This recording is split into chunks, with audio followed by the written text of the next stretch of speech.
முதல்ல சுரேஷ்னு ஒருத்தர் முதலா இறந்து போறாரு. இறந்து போன உடனே அடுத்த 2 பேர் இறந்து போறாங்க. முதல் நாள்ல 3 பேர் இறந்து போறாங்க. அந்த சமயத்துல என்ன சொல்லி மூடி மறைக்கப்படுதுன்னா, இது வந்து கள்ளச்சாராய மரணம் இல்ல, வாந்தி வலிப்பு வந்து இறந்து போயிட்டாங்க அப்படின்னு மூடி மறைக்கப்படுது. ஏன்னா அந்த 3 பேர் தான் செத்து போறாங்க, இதை மூடி மறைச்சிருவோம், கள்ளச்சாரம் சொல்ல வேண்டாம் அப்படின்னு. அடுத்தடுத்து சாவு பெருக பிறகுதான் கள்ளச்சாராய மரணம் சொல்றாங்க. அந்த முதல்ல இறந்து போன சுரேஷ்கிற மரணத்துக்கு இறுதி சடங்கு வந்தவன்லாம் இந்த கள்ளச்சாரத்தை குடிச்சிருக்கான். அப்ப அந்த சமயத்துல உளவுத்துறை, காவல்துறை கொஞ்சம் மேலும் வெளிப்பட்டு செயல்பட்டு இருந்தாலே இத்தனை உயிரிழப்பு ஏற்பட்டிருக்காது. முதல் நாள் அந்த இறுதி சடங்கு போனவன் 40 பேர் குடிச்சிருக்கான். அப்படி குடிச்சா 66 பேர் செத்து போயிட்டான். கள்ளச்சாராய மரணத்தால 66 பேர் செத்து போனதுக்கு காரணம் அரசு.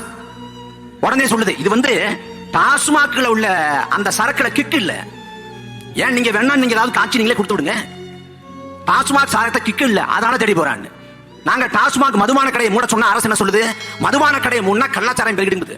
மதுபான கடையை மூடினால் கள்ளச்சாராயம் பெருகாது, மதுபான கடை இருப்பதால் தான் கள்ளச்சாராயம் பெருகுது. ஏன்னா நீ குடி நோயாளியா மாத்திட்ட. குடி நோயாளியா மாத்தி காலையில பொழுது பிறந்த உடனே குடிக்கிறான், பொழுது சாஞ்ச உடனே குடிக்கிறான், மதிய வேளையா குடிக்கிறான், எல்லாத்துக்கும் குடிக்கிறான். 7 மணியான கை நடுக்க அமைச்சது, குடிக்காம இருக்க முடியல.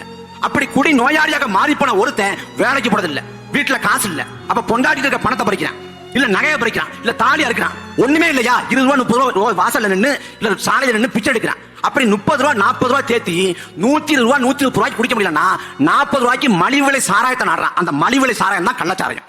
நீ குடி நோயாளியை உருவாக்கி விட்ட, அவன் கள்ளச்சாரத்தை நாடி போறான். அப்ப மதுபான கடைகளை மூடாது, கள்ளச்சாரத்தை ஒழிக்க முடியாது. இதையும் மூடணும், அதையும் மூடணும். ஆனா இந்த அரசுக்கு, இந்த துப்பு கட்ட, மானங்கட்ட, கேடு கட்ட, இன்னும் பணக்கட்ட அரசுக்கு அதுக்கு யோசனை இல்லையே.